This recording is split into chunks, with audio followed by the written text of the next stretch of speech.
మీ ఫ్యామిలీలో ఎవరైనా retina surgery చేయించుకున్నారా?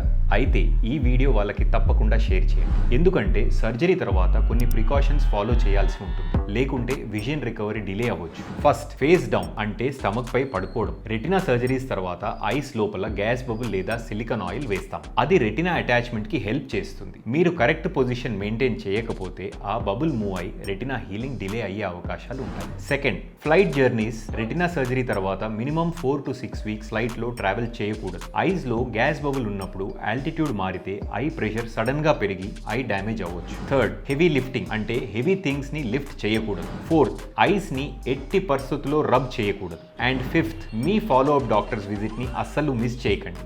Ice లో తీవ్రమైన నొప్పి వచ్చినా, చూపు సడన్ గా తగ్గినా వెంటనే మీ డాక్టర్ని కన్సల్ట్ అవ్వండి. మీ ఫ్రెండ్స్ అండ్ ఫ్యామిలీలో ఎవరైనా రెటినా సర్జరీ చేయించుకుని ఉంటే వాళ్ళకి ఇప్పుడు ఈ వీడియోని షేర్ చేయండి. వాళ్ళు ఈ మిస్టేక్స్ చేయకుండా ఉంటారు. మీకేదైనా డౌట్ ఉంటే కమెంట్ లేదా మెసేజ్ చేయండి.